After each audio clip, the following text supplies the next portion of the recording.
BooBaes.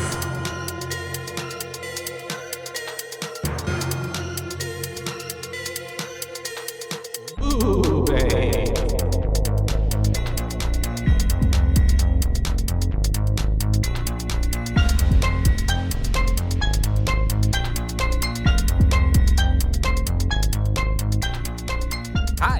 Hello, and welcome to BooBaes. BooBaes. That's right. We're your host. I'm Caitlin. And I'm Joshua. And today we're here to talk to you about a third film. The sixth film. Right. But the third film. And I wish I could call chronologically. I wish I could call it Chapter 3, but you can't even call it Chapter 3 because the third film in the franchise that doesn't have anything to do with this part of the saga is called Chapter 3. So that's unfortunate. It's a little bit confusing, and yeah. They had so much thought process in the other, like with connecting all of these films together. You think they could have connected the names a little bit better. Yeah. I agree, because it does get a little muddled in the water. But we are talking about Insidious the Red Door, which is, the completing chapter to the saga that we're covering, which was Insidious 1 and 2. This movie just came out actually this year, 2023. Yeah, so covering it new. It's streaming on Amazon Prime if you'd like to watch it. It does cost you a good $20 to watch it. Yeah, $19.99. But maybe give it another month, and I'm sure that'll go down. But yeah, it is directed by none other than Mr. Patrick Wilson in his directorial debut, his first film he's ever directed. And he is obviously the star from the first and second installation, playing Josh Lambert. He is the patriarch, right? That's what you call him? Yeah, dad. The dad of the family. And we essentially pick up 10 years after the last film, which was Insidious Chapter 2. And so, it's a lot to dive into. Exactly where the second one ended. Yep. Basically. Exactly. Mm-hmm. Right. With them saying that's true. Yeah. How, we want to forget the last year. Mm-hmm. Everything from the last year, blah, blah, blah, which was a nice little recap in the event that you hadn't watched the second one immediately before this. Mm-hmm. It was like, you're going to forget the whole last year of your life, basically, blah, blah, blah. You're going to forget the coma. You're going to forget everything existed. Mm-hmm. And then it flashes to 9 years later. Yeah. And we are at Grandma's funeral. Yeah, I was like, who's dead? And then I was like, oh, shit, it's Lorraine. Yeah, Lorraine is dead. I liked her. She was one of my favorite characters. I felt like a missed opportunity to have her die at some point in the middle of this film. Yeah. Maybe be a little more... Raise the stakes a bit. Yeah, that's pretty much what it... Or maybe her... that's getting ahead, but...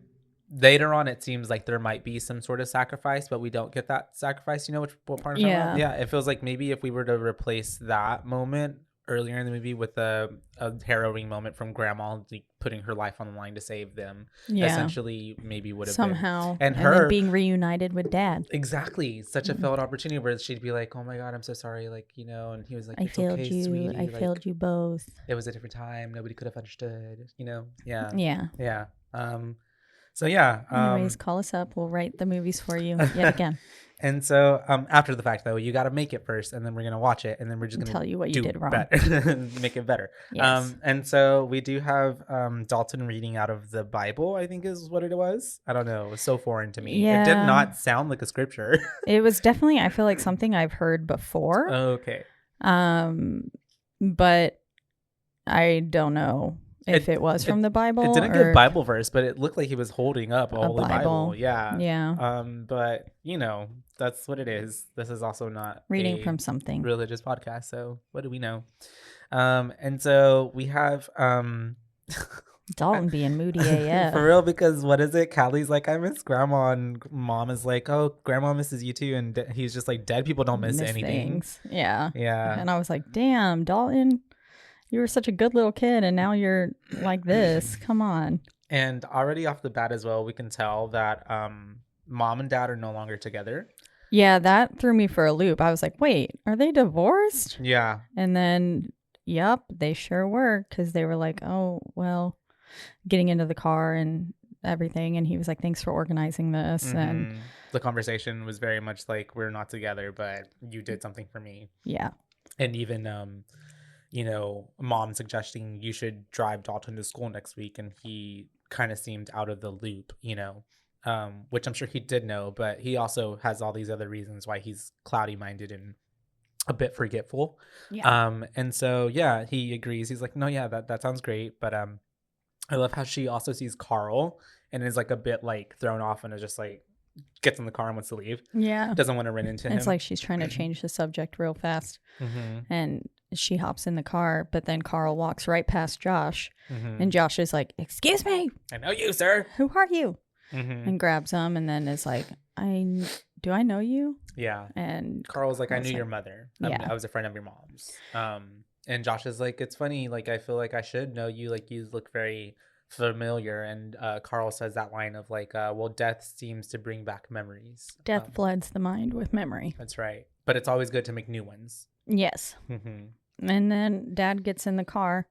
They part ways. Dad gets in the car and he's sitting there texting Dalton, asking if he can drive him to school next week, and is sitting there looking at a little baby video of Dalton and stuff, being like, "Aw."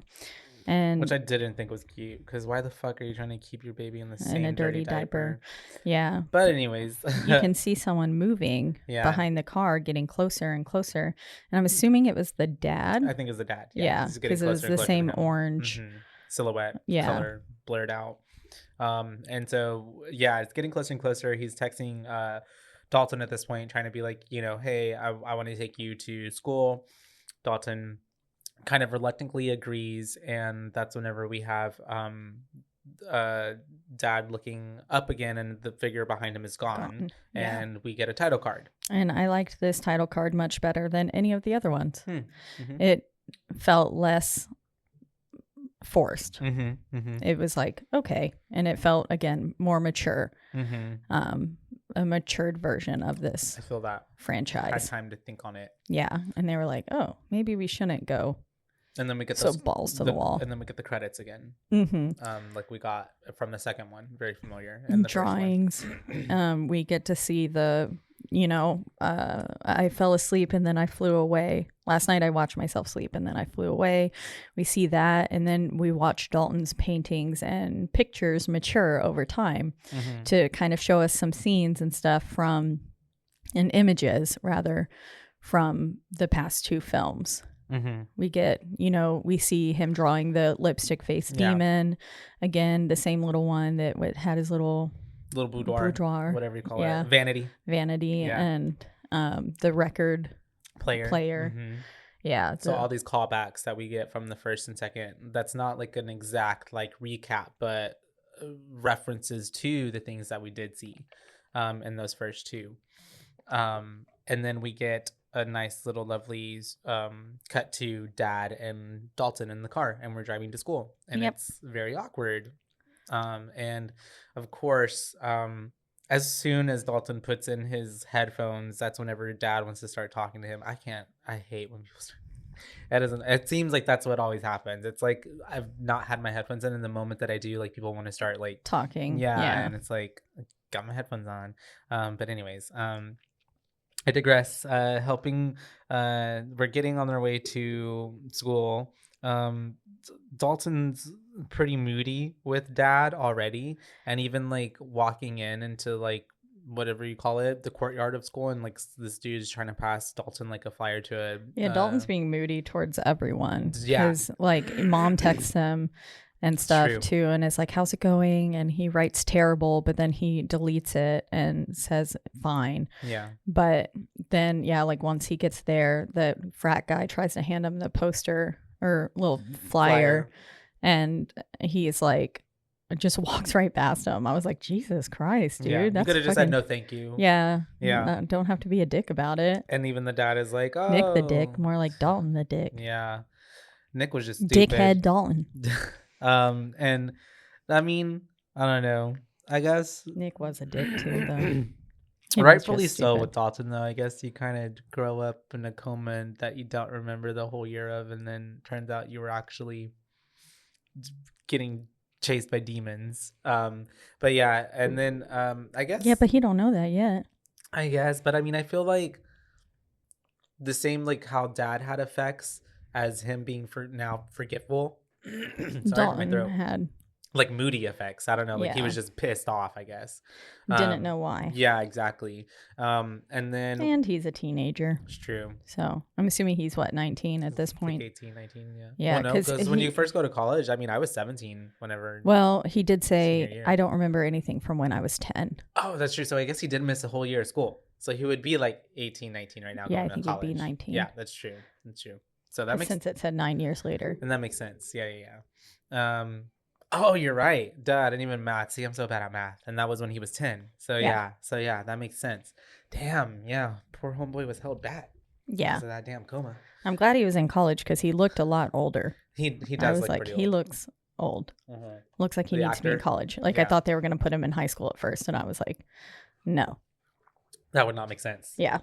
And so he ends up we're getting to the dorm room, we're getting things situated, he's picking a bed, dad's talking to him, kind of doing the regular. Dad's honestly, even for I guess being supposedly like drifted apart and being this divorcee dad, like seems like he's doing all the regular dad things, just making some dad jokes, trying to get you situated, trying to be helpful. Yeah. I'm just trying to like, oh, I didn't make the wall. Yeah, kind of thing. that is such a dad joke. Yeah. Like that would be such a That's a very dad thing to say. Yeah.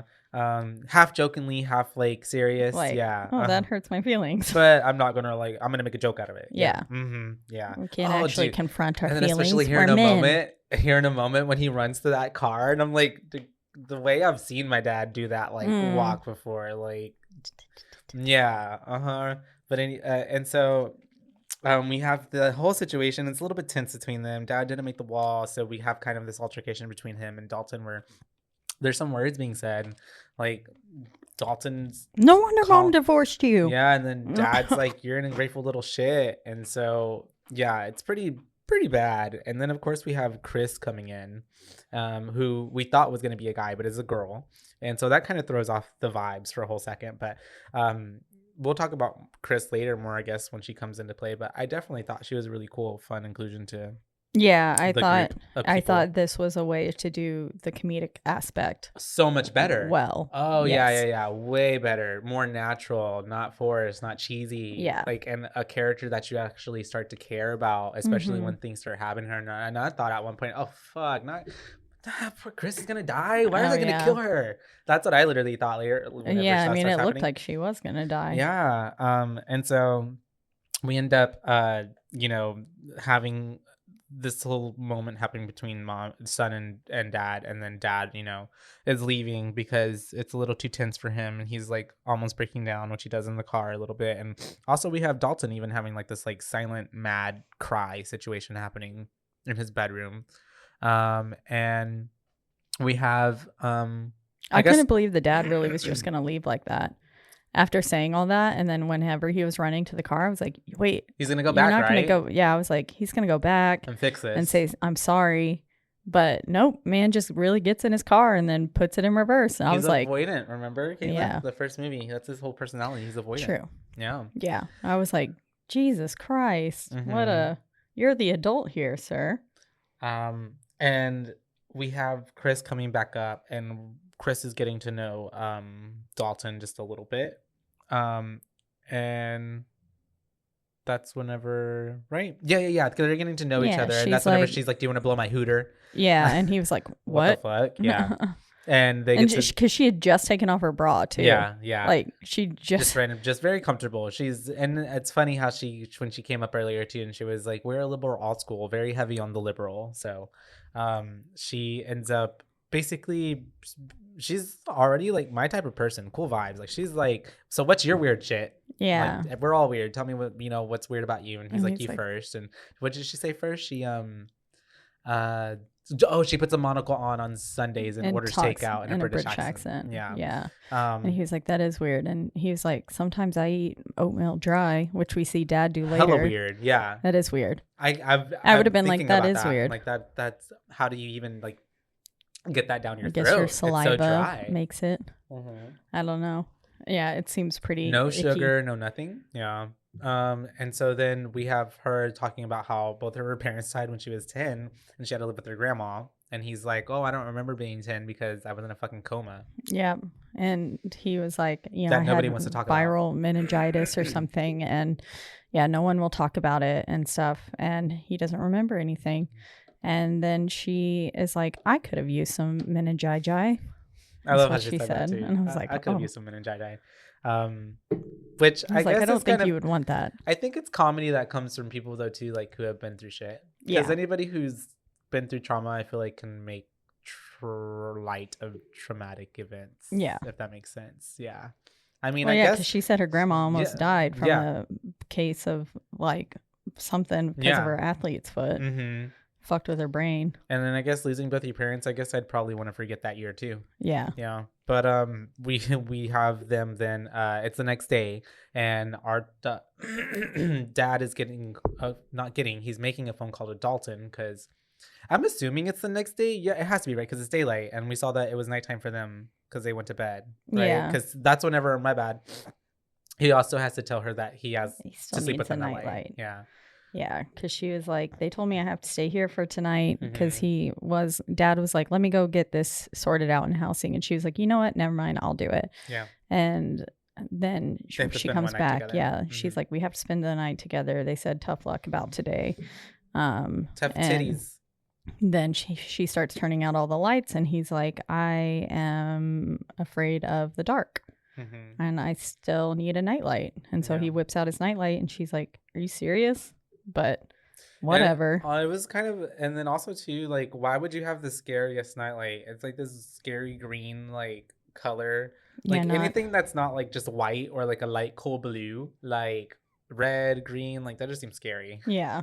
And so then we have the next day, you know, dad is calling him, trying to basically apologize through a voicemail and saying, like, I don't know what's going on, but I'll figure it out. And then we have Dalton, which looked like he's late, but I guess he's not. He's running up to get to art class, and that's what Trying not to be late. Yeah, we get introduced to our Armistead or Arma tag or something like that, but the art teacher. Yeah, the art teacher, who is supposed to be like, he's super excited to work with her because she's supposed to be the best. Mm-hmm. For what we're paying. Yeah, such a dad she joke. Better be. And so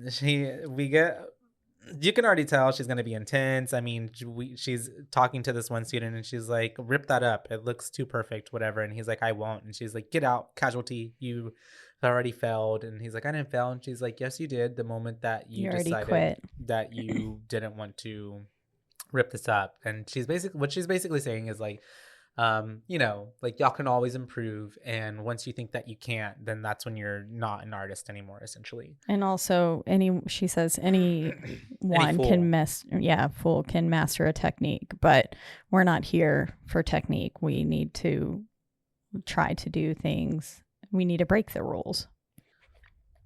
So after we have our artist getting a bit demeaned, I feel like, just a little bit, poor kid, and walking out, Dalton, who is on the other side of the room, gets his piece of artwork and just rips it in half. And it was his picture of grandma, who he said looked like she was hiding secrets. Which she was. Yeah. She was having to keep lots of secrets. Yeah. Kind of feels like mom was keeping secrets her whole life. Poor thing. Yeah, for real. Secrets eat away at people. Yeah. And so and it's funny because the professor then at that point is like, Dalton, why would you rip that beautiful picture up? And so he's just like, and then she's like, I think basically once more for good measure. Yeah, commends him, I guess, a little bit, kind of makes a little, makes it light, essentially. And then we move on to our task of the day, which is now, put your phones away, open your minds. And she basically says, I want you all to, and it's the choice of words, I want you all to sink further into yourselves and bring forth your innermost thoughts. Yeah, your memories, tap into your memories. And basically hypnotizes them. Yeah, because she starts counting back from 10 to 1. 9, 8, 7, 6, 5, 4, 3, 2, 1. And basically kind of the same process that like his dad went through whenever he was going into the further with the metronome and with the lease. Mm-hmm. And we have him starting to work on his artwork, and you can tell he's getting kind of very in the moment. And he's getting, I would say, kind of like already, it seems possessed in a way, the way he's making the door from memory and stuff. And then at that point, as we're getting deep into it, he starts to get visibly attacked by a hand that like pulls his hand in, and then it, I guess in a way scratched his palm. Yeah, because then he starts bleeding, and it gets it all on the painting as well. Yeah, and she comes up and asks him as well during that, is it keeping you in or out the door? And he was like, Yeah. And also too, like, does she not notice the blood that's like dripping, and the no red paint, only charcoal that's by him? But I don't know, because it was his blood, right? Yeah, like it wasn't red paint. She might have asked him that before the blood happened. Okay. It might have been whenever he went back to it. Yeah. But at the same time that happened, Dad wakes up. Like, I guess he's in a hotel, or no, that was his home. Was he at home? Yeah, somewhere. I think he was at home. Yeah, he just wakes up, and that's whenever we have Dad then visiting a sleep doctor, like a sleep study place, because he is getting put in a sleep machine. Little MRI. And that's whenever the doctor is explaining to him, like, you know, the process of what's about to happen. We're going to be out here. If you need anything, like, just let us know. And so Dad goes into the MRI machine, and you can already tell he's a bit anxious as well, though. And not even like a few seconds in, like, the machine turns off, and we start to see like him freaking out a little bit, and then some hands and like this body of a person starts appearing behind him where his head is. Yeah, I really like this part. Whenever I thought it was pretty creepy. Take it away. How at the top of the machine, as he was already freaking out, and you know, like, it made me feel stressed out too with him whenever he was squeezing that ball that was supposed to help and notify them to let him out. Yeah, and as you can't really see the creature behind him, but you can see that there is something behind him, and reaching the hand down towards his shoulder, and then he starts tilting his head backwards to try and see behind him. But thankfully, he never sees anything, but it makes you hold your breath while you're waiting because you're expecting him to see something. And then he looks back down, and something's charging him. It was like this little demon, like patient thing coming up and being like, which is pretty fucking scary. Yeah, it was pretty creepy too. Tell me, and imagine being in that situation and feeling it crawl over you. Yeah, being trapped like that, it kind of plays on a claustrophobia level, and then lots of other things. It was just, it was just creepy. Yeah, and I really enjoyed this part. I thought it was good. And then we get him freaking out, of course, and then he hops out of the machine, and that's whenever the doctor rushes in.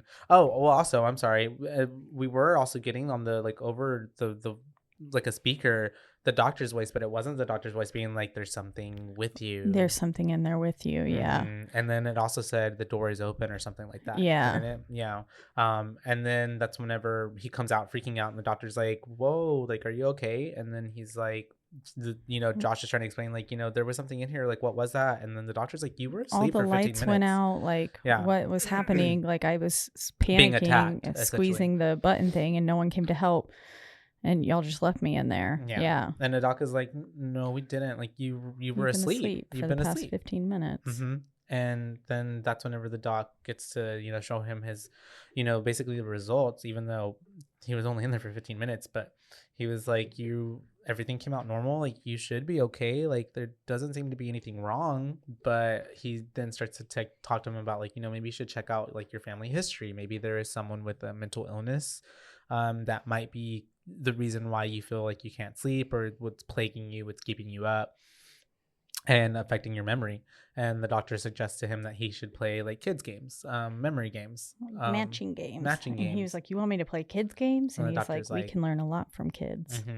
And then that's whenever we cut back to Dotson being back in his dorm room with the artwork, and he once again starts to kind of, I feel like, be like entranced by this artwork, and he starts to smear the red from the blood that was on it, like yeah, his around. somehow still wet blood Yeah. all over the door. And it I makes, was like, that's not super realistic, but that's okay. but it's supernatural. Yeah. And that's whenever he starts to make it a little bit more red, so it's kind of coming together. I love how also like it doesn't start red, like it starts to get there gradually until at the end we have this like visibly red painted door. Yeah. But yeah, he ends up, I believe, sitting back down after it's on the wall, and that's whenever the lights go off in his room, right? Yep. All the electricity goes out, and then He freaks out. He's freaking out, rightly so.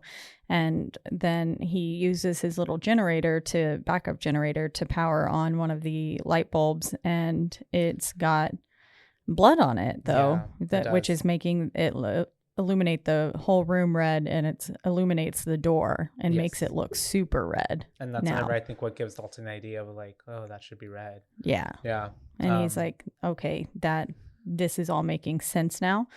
And then he looks over and there's this bloody handprint on the sheet, just like in the first movie. And he's looking at it, and I love how he just gets like a piece of tissue from his backpack that was just sitting there. Like, who has like some wadded up piece of tissue like that? And then tries to scrub at the stain like a tissue's gonna do anything to blood. Dry. And then like in the way you're supposed to blot, not like scrub blood in. Yeah. I was like, and then he just takes the blanket and covers it up. I was like, she's gonna notice. Yeah. And then as he turns around, he gets attacked by something in a sheet. This sheet actually scared the shit out of me. Did it? It got me. Yeah. Whenever it raised up, I was like, damn it. It happens really fast. Yeah, it did. And in the blink of an eye, it's over. It was over. A good jump scare. Because then he's just on the ground freaking out, and that's whenever Chris walks in. She's like, you okay? And then this was when I wrote she's good comedic relief. Oh yeah, especially she's like, grabbing her stuff, I think, because she's getting ready to move into that other room, but then she's like, she finds that flyer, and she's like, well, you want to join a frat? And he's like, no, it's just something my dad did. And she's like, okay, let's go. And so they end up going to the party. Yep. We get obviously all the usual frat stuff. There's like some guys part of hazing, like passing out diaper pudding, and then we have Nick the Dick giving his like little speech that I love. That seems pretty relevant, that like people weren't being like yeah, like it feels very 2023. Like people are like, okay dude, like we get it. People aren't, I don't feel like the I don't know, I guess I'm not in frats anymore, but I don't feel like it's all kind of the way it used to be, because I feel like there's some like type of woke now society where it's there's definitely still hazing that goes on though. Oh, I'm pretty sure. Yeah. But I mean, like, in the sense of like all the crowd goers that are at the party aren't like just eating the shit, you know what I mean? Yeah. Because he's definitely giving that whole like, or men could be men, and everybody's like, cough. They're like, okay. Yeah. And we have then the mention of an incident that apparently had happened the prior year before, which we will find out a little bit more of. But I love how Chris and Dalton are like, okay, this is lame. And so Chris is like, yeah, okay, let's go look through their shit then. So she ends up going upstairs, and they go trying to find a bedroom door that is open, which they eventually do. And it just happens to be Nick the Dick's room. Yep, it's Nick's room. And she finds his, I'm assuming, hemorrhoid cream. Yeah, it's or something. Cream. Yeah. Mm-hmm. So she goes and she's like, I'm going to go smear this all over the communal bathroom, and leaves Dalton alone in the room. Yeah. And then as he's in there, he starts hearing someone vomiting, and it was gross. Yeah. I was like, can we please stop the sound of this vomiting? It was starting to like get to me. Pretty loud. Yeah. Because you could hear like the chunks falling in and stuff. And I was like, ugh. And now, a word from our sponsors.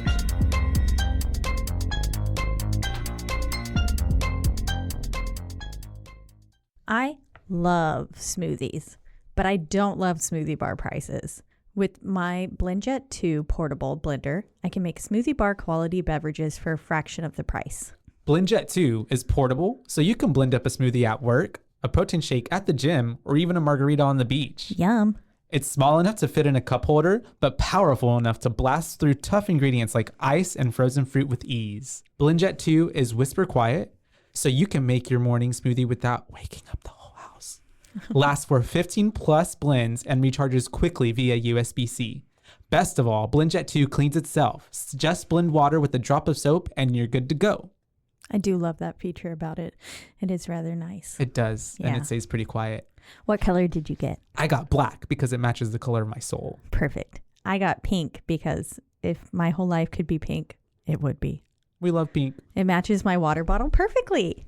It sure does. Yeah. So whenever I carry both, I feel very aesthetic.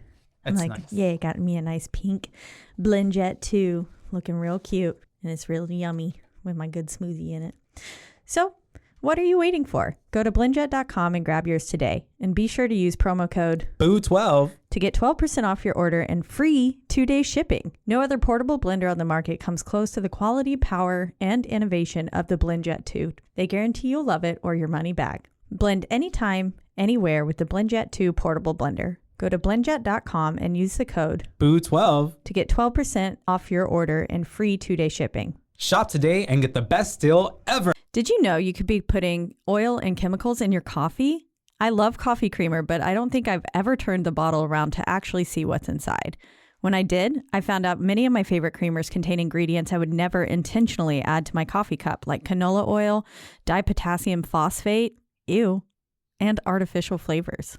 Laird Superfood all started when big wave surfer Laird Hamilton needed morning fuel that could allow him to spend the entire day chasing the ultimate wave. He couldn't find anything in the market that met his ingredient standards, so made himself the ultimate plant-based creamer. Laird Superfood started and launched its first product, Original Superfood Creamer, in 2015. Laird Superfoods contain no artificial flavors, colors, or additives, and no sugars from highly refined corn syrup. All Laird products are sustainably sourced and thoroughly tested to ensure that you're incorporating the cleanest, finest fuel into your routine. All Laird products are also made of all-natural whole food ingredients, and they are crafted from the highest quality all-natural real food ingredients. Are you ready to feel more energized, focused, and supported? Go to lairdsuperfood.com and add nourishing plant-based foods to fuel you from sunrise to sunset. Use our promo code BOO at checkout to save 15% off your purchase today. Are you tired of the same old boring puzzles? Mix things up with Whannell puzzles. Each puzzle is a custom design with intricate patterns and whimsical shapes that will keep you engaged for hours. Plus, their eco-friendly materials and commitment to sustainability make Whannell puzzles a guilt-free way to unwind. Whannell puzzles are 100% wooden puzzles, meaning they'll last forever. Each piece is hand-drawn, so no two pieces are the same, and you'll discover some fun, whimsy pieces as you work through it. They come in a custom wooden box, which is perfect for storage and gifting. With stunning design and unique shapes, Whannell puzzles are a cut above the rest. So what are you waiting for? Go to whannellpuzzles.com and pick your puzzle today. And be sure to use the promo code BOO and get 10% off of your order. This is the most fun you've had with the puzzle, guaranteed, or your money back. Go to Whannell, WONGO, puzzles.com and use the code BOO to get 10% off your order and get puzzling right now. Whannell. Did you know that dehydration is the leading cause of daytime fatigue? I was shocked to learn that even mild dehydration can cause headaches, muscle weakness, and brain fog. But luckily, there's a solution. Cure Hydration is an oral rehydration solution that contains the perfect balance of electrolytes and glucose to help your body absorb water and rehydrate quickly. The formula is made with all natural ingredients like coconut water, powder, and pink Himalayan salt, and is free from artificial flavors, sweeteners, and preservatives. Cure Hydration is vegan, gluten-free, and non-GMO, making it a great option for anyone with dietary restrictions or preferences. The packets are convenient and easy to use. Just mix with water and drink. They're perfect for on the go, travel, or anytime you need a quick and effective hydration boost. Hydration is more than just drinking water. That's what Lauren Picasso, a lifelong endurance athlete, discovered as she struggled to stay hydrated no matter how much water she drank. Lauren founded Cure, a science-backed electrolyte drink mix to make hydrating easy for everyone. Cure believes that hydration should be simple and effective, but also clean and natural. That's why they use only the highest quality plant-based ingredients and avoid any artificial or harmful additives. They're committed to transparency and honesty. All of their ingredients are clearly listed on their website and packaging, and they're always happy to answer any questions or concerns. Ready to combat dehydration? Try Cure today and feel the difference for yourself. Use code BOO for 20% off your order. Dalton's such a nice person, man. He's like, hey, bro, you okay? Do you need some water? Or like, what's up? And then very quickly we understand that this is not a live person. Human being. This is a ghost because his face is all nasty and like he's got barf all over him. He looks dead. His and eyes are like the same color as his skin, Yeah. and stuff. He's just very gray and pallid, and he's crying like, make it stop. And then as he's walking closer towards Dalton, he's yelling at Dalton to close the door. which could mean close the door, but later on we kind of find out is more of a deeper meaning to it. And to then close the red door. Yeah, as Chris comes back in and she's like, whoa, because oh no, I'm sorry. Nick comes into the room first. And that's whenever Dalton goes to hide under the bed. But whenever he does that and Nick goes and leaves, gets his condoms or whatever, we have Dalton being, I don't want to say attacked, but like, I mean, getting scared and spooked by that vomiting ghost because he's like, it was really creepy the way the ghost like popped up and started like the bed, and looking, bending over, and then when Dalton tries to leave because he thinks like the ghost is going to come under the bed, the ghost is on top of the bed and then just vomits all over Dalton. Yeah, that was pretty creepy. And this is when Chris comes in and she's like, "Whoa, are you okay?" And then Nick comes back and Chris and Dalton have to pretend like they were kissing and like about to do it so that way they can leave. And then Nick's just a complete asshole to Chris after this. Yeah, calls her a clown and stuff like that. And like, yeah, was basically insinuating that she wasn't attractive, and Chris was very attractive. Yeah, she was. She was pretty. Very pretty girl. But But then they get back to his room, basically, and he falls asleep at his desk while he's working on some artwork, and then he wakes up in the further. And he like wakes up, there's this lantern there and stuff. And he gets up and doesn't really question it at all and starts exploring the further. Seems familiar, like in a way. Yeah. Like he's like, I've been here before. Let me do this again. But doesn't know to be afraid of it. Yeah. Just like when he was a kid. Like remember Elise was like, he thinks they're dreams, so he's not afraid of where he's going. Yeah. And so. Exactly. And so that's what he does. And he gets up, he goes up the stairs. He goes up to room 323, which is where we figure out that Chris lives now, which is right above him. And he's kind of watching Chris sleep, which was a little creepy. But then starts playing her, what is it called? Her hooter. And plays the same song that his mom wrote and that he introduced her to earlier. So there would be only one person who knows to play that song. Yeah. And so she's very like, what? I love whenever he like first wakes her up and she like wakes up and she says something funny. I do not remember what it was. Yeah, I don't remember what it was. But it was either. funny to me. And so it's given me that Vine energy of like when they pour water in her face and she's like, hello.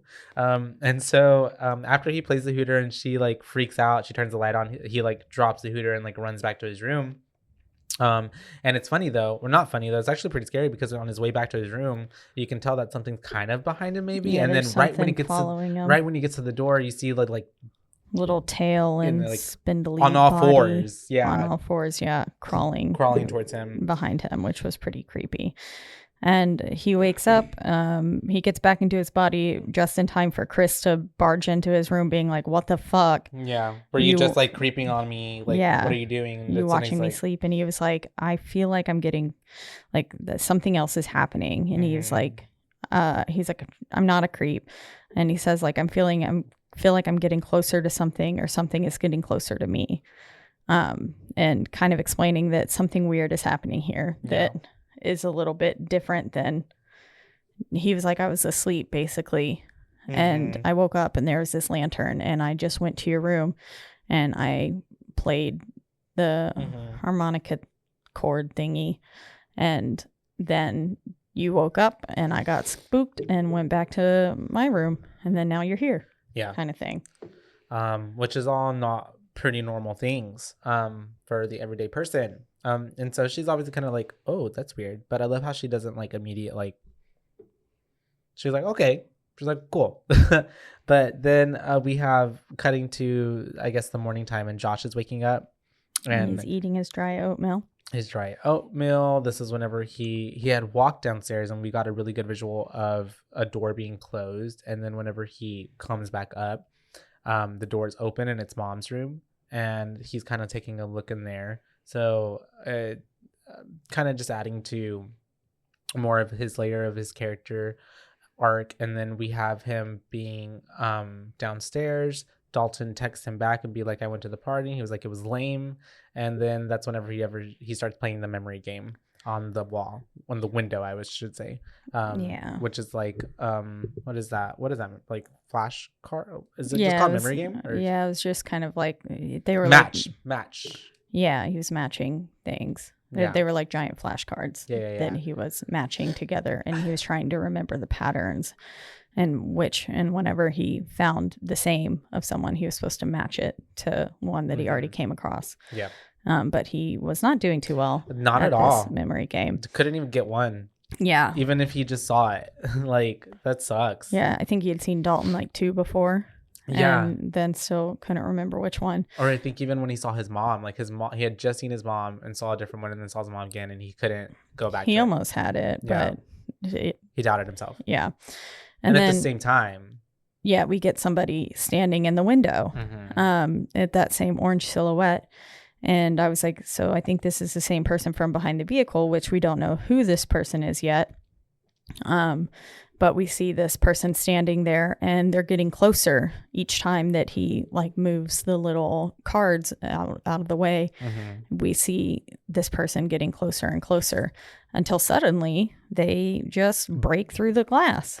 It's really loud. It's really like wham, because I break through and it freaks Josh out, rightfully so. And then as he's like trying to look back to see where they are, they're right in front of him. And then they start to like chase after him. And so he has to go all the way upstairs and then get to his mother's bedroom. And when he's in there, that was me. I was like, My bad. And the way he goes back to his mother's bedroom and then he ends up getting kind of in the further. It's like he's in the further for a moment, but then not because the dude pushes him into it, I guess, right? Yeah, he pushes him into the back of the closet wall, renders him unconscious, and I would say he goes into the further for half a second. Yeah. And finds this box of pictures, and then whenever he comes back to, he's like back to be there in the real world, and they're there, and basically does he look through the photos now? Yeah, he starts to look through it and he's then like, what? That's when you can put together that the person he just saw was his dad. Yeah. And I was like, oh, well, Dad's being awful violent for his first reunited with his son. Yeah. In a while, but you had to get his attention. Yeah. We're back with Dalton in art class, and that's whenever he starts to work more on his artwork, I believe. And I think this is a sends him into the darkness of memory again. That's right. And he gets a flashback. And this is whenever he starts to remember and think back on like that time that his dad basically tried to kill them. Yeah. And then we cut to Dad. Yeah, this is where it's like he's looking through the box of things. And then we also cut to Dalton calling Foster, and he's asking him, hey, like, did anything about my coma, like, can you remember anything about it, basically? And Foster doesn't even give him anything. He's like, you should talk to Mom. And also, is this what happens when you go to college? Like, you get cryptic. I don't want to go, and just hangs up. And that's whenever we go back to Dalton talking to Chris about astral projection, because she comes into the room. Yeah, and she brings Specs and Tucker back. And Elise, yeah. And Elise. And I was like, Elise only has one outfit, apparently. Yeah, that blue outfit. Yeah, it's the only thing she wears. Mm-hmm. And the costume department. I thought it was pretty cool, though, for them bringing them back in a way. I thought it was a good modern way to bring him back. Yeah. And then Dalton is basically telling Chris, like, I need to find out more information from that ghost that I saw, so we need to go back to the frat house. Which also to me was kind of like, why would you, couldn't you just fall asleep in your bedroom and then, like, in the further go to the frat house? You know what I mean? He's probably trying to minimize how long he was away from his body. It's true. But you can tell also whenever he's watching the video of Elise, and she says her famous keep a steady stride, that he recognizes her, because one of the pictures that we saw that he had drawn at the beginning was Elise. Yeah. And so you're like, he has this flicker of recognition that comes across his face. And then he goes back to the frat house to talk to Pukey Boy, which they find a bedroom for him to sleep in, which is once again, like, really, what's the word, it seems like they're putting themselves in a lot of danger to BH, because like they're going to the frat house, just going into someone's room that they don't know and like trying to fall asleep. But anyways, and also they're messing with spirits. But yes, they find a room. She's like, okay, I'll watch over your body. He ends up able to fall asleep like in less than 10 seconds. And then That's whenever he starts to make his way to Nick the Dick's room. But as he's over there, we kind of sense that something else knows that they are doing this and is at the same time like going after them. So after he goes to Nick's bedroom, which the plan is not going that great because like Nick is there, and then like we have these. This is kind of the one part where I was like, this has nothing to do with it, but okay, because Nick then has like to use the restroom, and then like the whole interaction with the girl, but then we have him only leaving that situation because Chris starts to call out for him because she feels a presence, and rightfully so. She starts to get attacked, and then that's whenever he feels and senses that she's in danger, so he starts running back to his body. But before he can get back there, like something attacks him through the wall and is yelling at him to close the door. Close the door, yeah. And lipstick demon's choking Chris, and oh yeah, because that's whenever he goes into the room and he gets that like nice. We get that shot of him seeing it, and he's like, "Oh my god!" Yeah. And then Nick the Dick is even in there too, trying to help Chris at this point. Yeah, and he's just like, "What the fuck is going on?" And like, "What is it with you two being in this house when you're not supposed to be?" But yeah, and then what happens? That's after that we start to go to we cut to Josh, right? Yeah, because he's at it's like a library or something. He's looking up information on his dad and some public records. Yeah, and so basically. It is his dad who attacked him, and apparently he had schizophrenia, and he's like just figuring out all this information about his dad, and then he goes to talk with Renee about what happened and is explaining to her basically that it like he's ending up being like his dad, being absent, and she's trying to explain to him like you're nothing like him, blah blah blah. And how, his dad jumped to his death 40 years ago or something because he had schizophrenia and was also like... He was an astral projector. Yeah, and there was a note that said, "This ends with me," kind of thing. Yeah. And that was the last note that his mom had from him. And no one really knew what it meant. Yeah. Until now. Yeah. I think because his dad obviously had this power of astral projection, and his dad obviously at that point, he's got to be the same age that his dad was essentially when he took his life. But at that point, his dad hadn't had his memories suppressed for all those years, so he'd literally been living with that gift for 40 something years, like untamed, and like probably drove him mad at that point.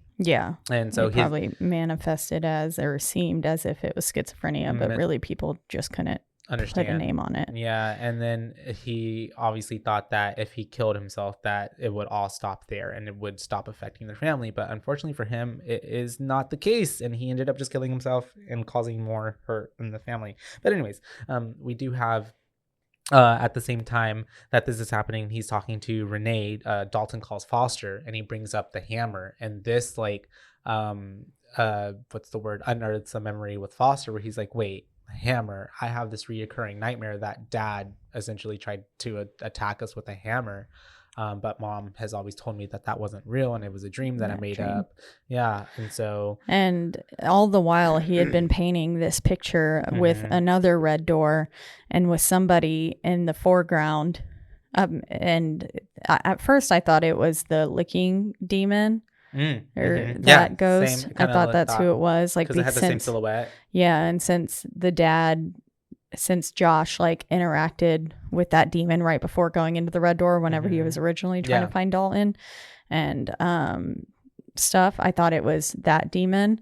And then this is where Dalton realizes, because he's all of a sudden realizes that he's painted his father in this picture, and it's his father that's holding the hammer, not someone else. And I think definitely probably what added to because he also paints it in a way, like it paints his father in the most monsterish kind of way that he could see him, you know what I mean? Yeah. Because it's not even just him holding the hammer, it's like the act of like him like, and his face swinging, and it looks even more like, it looks like a possessed version of his father, you know, if that makes sense, because even the eyes are a little like bolt or whatever the word is. Well, and it's only half the face, the other half is like still unformed / looks like it's blurred and hazed by memory and stuff. And so it's still like on its way to taking shape. And then that's whenever Josh and Renee are still having that heated conversation, and she basically at that point is like, okay, like I gotta tell you everything, like you're not a bad dad, like this is what happened.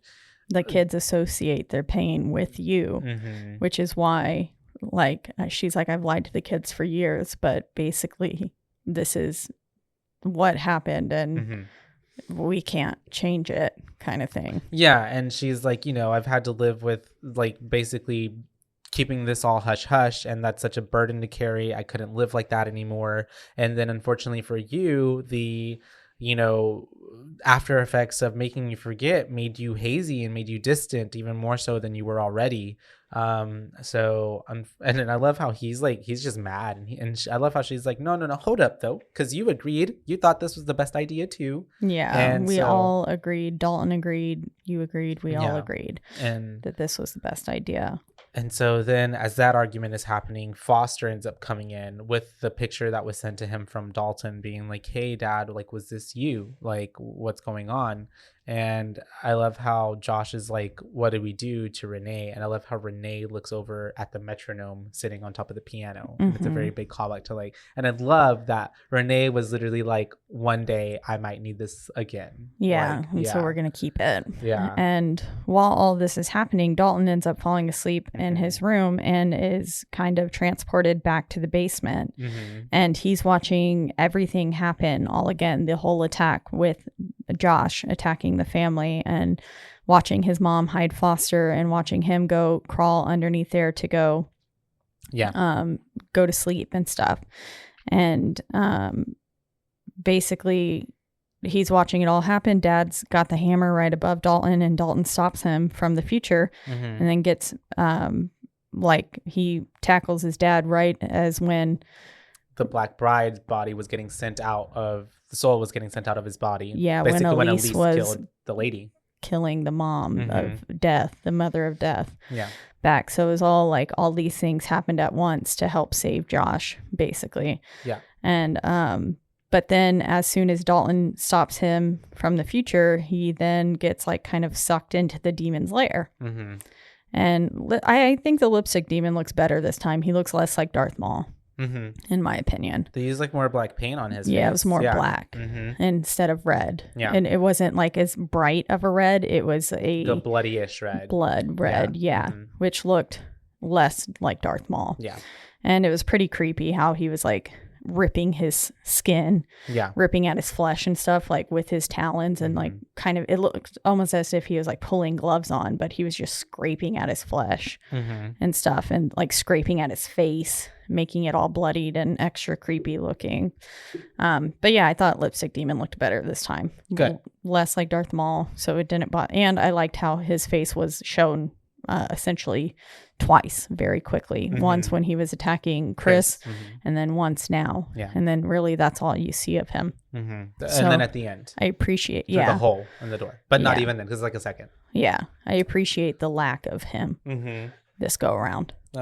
But then as all that's happening, and since Dalton's down there in the lair, and I love how even Dalton gets like this, like, we see that lipstick face. Excuse me. Oh, okay. I couldn't fight that one. My bad, you guys. That was the lipstick face. We have a sneeze at however many minutes in. At 1:23. Yeah. As I love how Lipstick Face has basically been obsessed with him, because he built like basically all these like homages to him, like all the memories of like, you know, when he fell off the ladder, and then when he got rescued by his dad, and then just all these different things. Different his sick bed, like whenever he was in the coma. Yeah, all these different little like miniatures, but they weren't miniatures, they were life size with like little art mannequin kind of things, portraying all of Dalton's life, and that year of Dalton's life that he'd forgotten. So I think it was kind of a way to jar his memory more too, and help him remember what in the hell was going on during that time. Yeah. And it was a good way to quickly retell the story from the first film, basically, in like a creative way. Yeah, that adds to the plot. And also because I do feel like Lipstick Demon has been obsessed with him ever since, and has like been literally waiting for the moment to like come back and get him. Yeah. because he feels like you were my captive, and then like you got away from me. But at that point, with that happening, we come back to the real world, and Dalton comes too, but it is no longer Dalton. That is lipstick face demon possessing his body. I was like, this doesn't feel like Dalton. Yeah. Whenever Chris came in and was talking to him and he wasn't responding. Yeah. And then especially once he like when she's plugging in those lights. Yeah, and then his face was pretty silly looking. Yeah. In that like third flash or whatever. And then but I like how they didn't keep it like that, because then when he's in the corner and he turns around, it's just basically the eyes, and that looked more scary than what was happening. Exactly. And so we're in there. Chris is with Dalton, but she's kind of realizing, this is not Dalton. And he just like, because she turns around and he's gone, and it takes her a second to find him standing in the corner. Well, she even looks around in that corner and he's not there. Yeah. And then he magically appears there. And then he like flings her across the room. Poor Chris. And she's like, if you fucking touch me again, I will end you. And then that's whenever we have Josh going into the further, because he's like, gotta do this again. I gotta go save Dalton, because Dalton, unfortunately, is once again trapped in the layer of lipstick demon. We can see that he is in this like cell made out of chairs turned on upside down on themselves and everything, and he's shackled to it.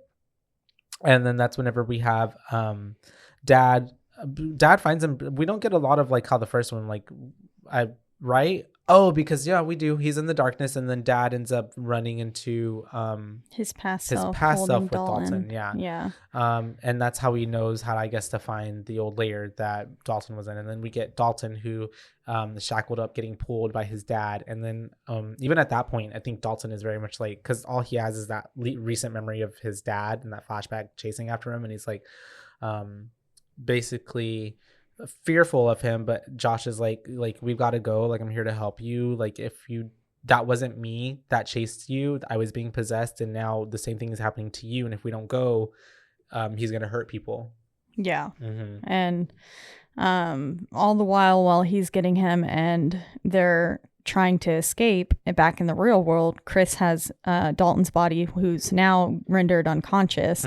And all of a sudden these ghosties start coming out of the corner. She looks under one bed for some reason, to click on the lights, and then the lights go off underneath the second bed under Dalton's bed. And she clicks him back on, and there's this demon looking person that's there, and it honestly looked like Nick with his face mask on. It did. I was like, is this Nick with his face mask? Well, because I'm assuming these are maybe, because they're in a college campus, these are students that have passed away on campus, because then we get this like acrobatic cheerleader looking girl coming out of like a drawer, and then it's a horde of a whole bunch of like ghosts coming around them, and they're all trying to get at Dalton's body. And then while they're doing that, basically the ghosts are coming out. We flash back to Dad and Dalton escaping through the red door, and the dad is holding the door, and he's like, Dalton, help me hold this. And Dalton's like, no.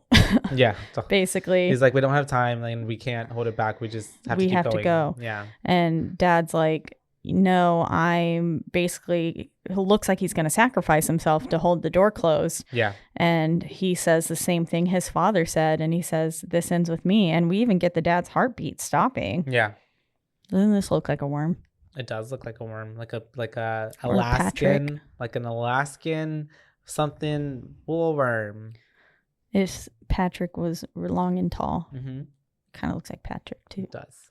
And so we have all of that happening, and then thankfully, just in the nick of time, Dalton ends up getting to the real world in his body and is able to start painting on the door that he had drawn, essentially. And it's kind of like the physical world meets the spiritual world, like it's all connected. And so as he's painting this black paint over the door to cover it up, it's bleeding into the further and covering up the red door that Josh is holding on to. Yeah, at first I thought it was blood. I was like, blood dripping on the door, and then I was like, oh wait, JK, it's paint, and It's Dalton is like literally painting the door shut. To physically and metaphysically shut it. Yes. And then as all that's happening, the demon is able to last minute like punch through the door, and then it's like grabbing onto Josh, and we're thinking like, oh my God, this is it. But thankfully, because it's getting covered up, the demon gives one last look through the door, through the hole with his face, and then it all gets covered up. And at that point, Josh is able to get back to his body. Now it's a belly button. But it does. Oh, that looks kind of gross. And then at that point, because he's walking back, and he ends up meeting his father, and his father is able to kind of they don't even speak. They say no fucking words to each other, but there's just like resolution, like a little bit of closure. Yeah, closure to like knowing, like at least Josh knows, like he can empathize, and he'd be like, okay, like you didn't really want to leave me. You thought you were saving me. And I think it's a good moment for Josh as a dad too, to realize like they can only do so much. It does very much look like an anus. And so at that point, everything seems to be hunky-dory. Everything seems to be fine. The families are good. We call Josh. He's good. And at this point... and I guess, does the dad cross over to the other... there's like a bright flash of light. It gives very much like his unfinished business was done and taken care of. And so it seemed very much like the dad even was at peace. And everything seems to be okay. The next day we have... dad is leaving, and we have mom being like, hey, we'll see you next Friday for, come pick up Foster, but why don't you come to dinner a little earlier? It kind of seems like maybe since they figured this shit out, maybe there could be some reconciliation between the parents, because it doesn't even seem like maybe the love was lost. It was just like there's a bunch of heavy shit in between them. That's a lot to cut through. And it seems like Josh definitely still loved Renee. Oh yeah, he just was battling all those demons that unfortunately kind of wasn't even his fault, because at one point he was like, we could have fought through this together. Mm-hmm. Like we could have done this together if you would have just like told me, basically. And then he gets out to his car, and Elise is somehow now in the real world. And then I was like, unless he's still in the further, because she told him to keep a steady stride. Which I was like, that would be fun if he came out and was still like in the further, but he's dead and he's dreaming all of this. And because then I was like, if he was dead, then he would be able to see Elise. I don't know, but maybe it's the way that she said, you'll have a bright future. Yeah. So I don't know. It definitely gives. To be in the further. It definitely gives that there's a lot of possibilities and like stuff for the story to go to. Yeah. Afterwards, but yes, he talks to her, and then she ends up fading away because she was a damn ghost. And then we have Dalton putting up a painting, and finally Dad made the wall. Yeah, Dad comes in and he's like, wow, I made the wall. I was like, what does this note mean? I forgot what happened. All I wrote was, wow, I made the wall. Yeah. And was like, because Dalton painted a picture of whenever Dad had saved him from the further at the end of the first movie, which is kind of a sweet, father son Dad carrying him out, carrying Dalton with the little lantern and everything. And then we have the end of the movie. And that's everything's all of it fixed and nice and great. At the end of the post credits, there is a scene though. It's like 2 seconds. But I didn't get to it. It's right at the very end, and I didn't know the first time I watched it. I only found it out because I googled it, or I saw it on Google. On something when I was looking more information up about the movie. And yeah, it's basically remember how there was the red door and there was the light on top of it. There was a light like shining down. It comes back on and it's like flickers. That's all. So it basically kind of gives like, oh, it's not done yet. Wow, it got 38% on Rotten Tomatoes. Jeez. And a 5.5 on IMDb. Poor thing. Yeah, not very good. No. I didn't think it was that bad. I didn't think it was that bad either. Yeah. If anything, I thought it was really good, especially for I thought it was a good tying in all these stories together. Mature version. Yeah. And so we that's pretty much it. That's it on Insidious, The Red Door, the closing chapter 1 and 2 of Insidious. Do you have any fun facts for us? Yes, I do. The song featured in the end credits is called Stay, and it's performed by Ghost featuring Patrick Wilson. And it's a cover song originally from the band Shakespeare's Sister. The college featured in the film is named after Jane Pierce, who is one of the former first ladies during Franklin Pierce's term. She was an occultist who would hold seances in the White House to communicate with her dead son. Yeah. So that's cool. Dagmara Dominics, who has a role in the film, is married to the film star and director Patrick Wilson. I'll have to click on the name to see who that is. And then in each scene, rather than each frame, there is something red. The use of a red thing is subtle and purposeful. So there's red. There was a lot of red in the film. Yeah. You could tell. I wonder who. I don't remember seeing her. Yeah, the wife. I'm looking and I don't remember seeing her at what part at all. Oh, she's the. It says priest voice. I don't remember there even being a fucking priest in the movie. Me neither.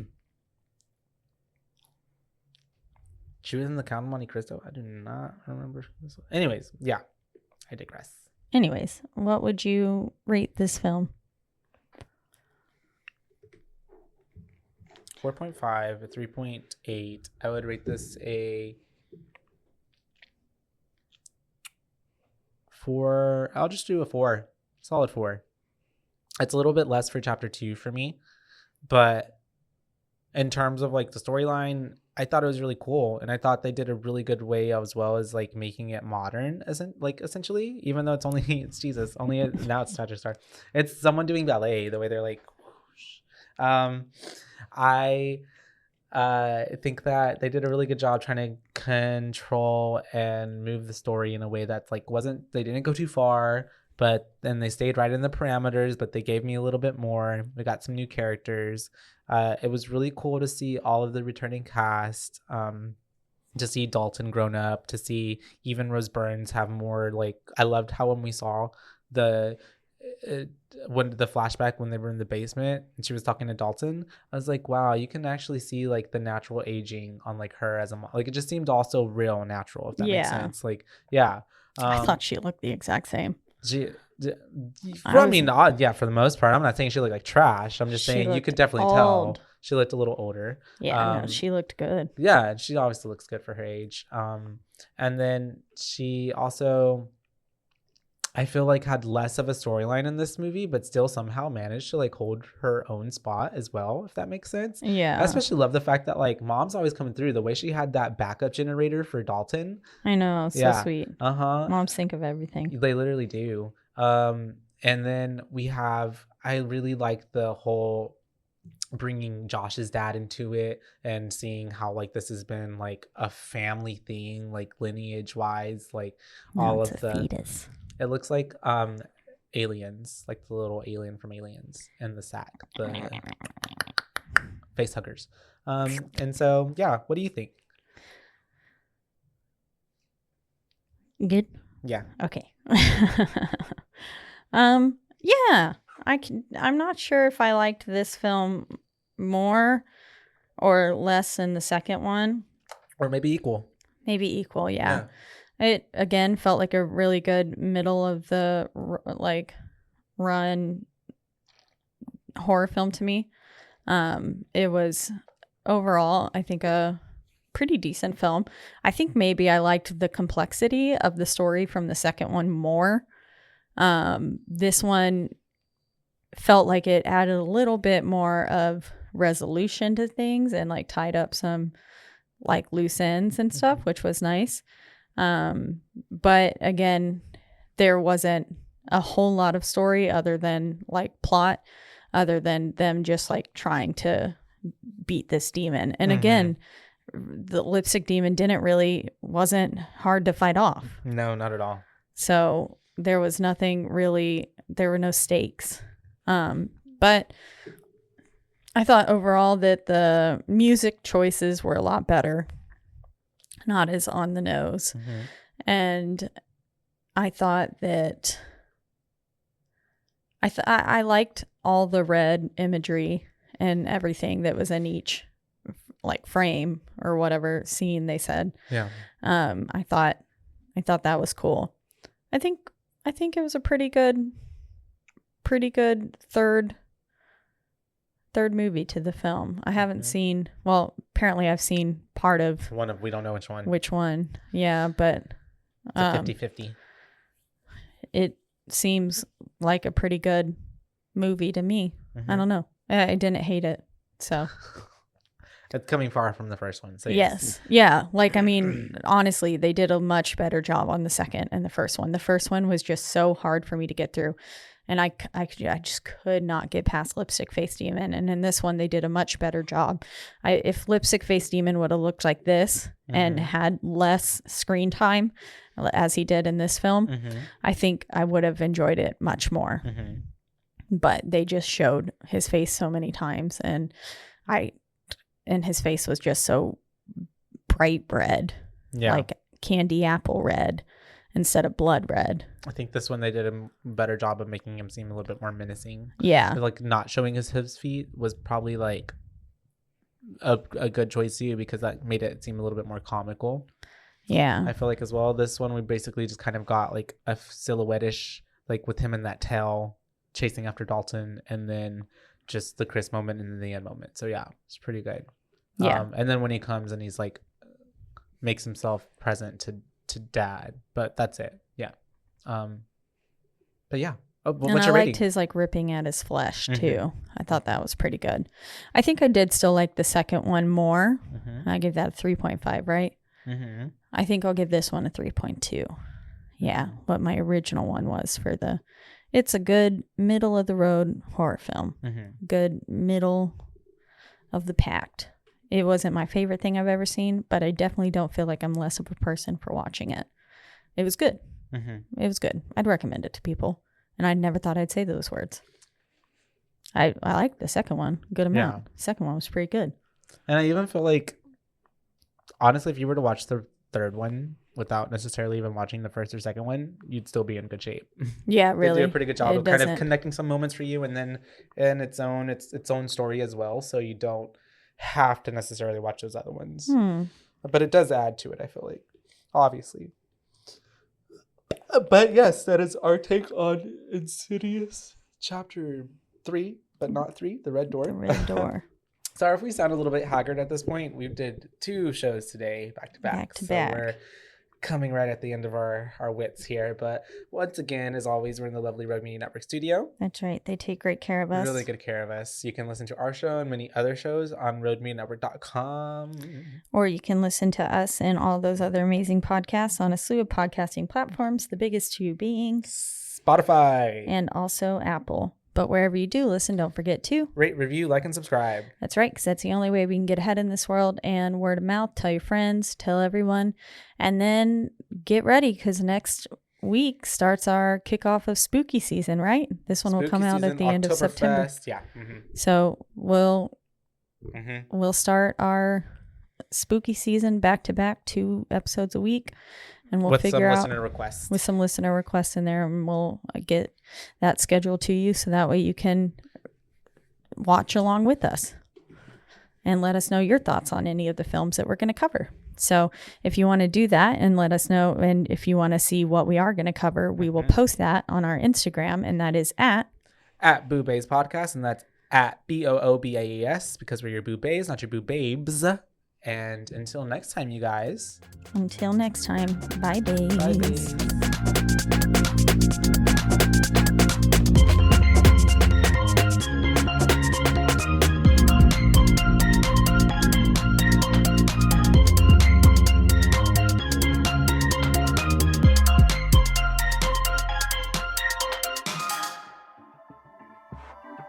This has been a Rogue Media Network production.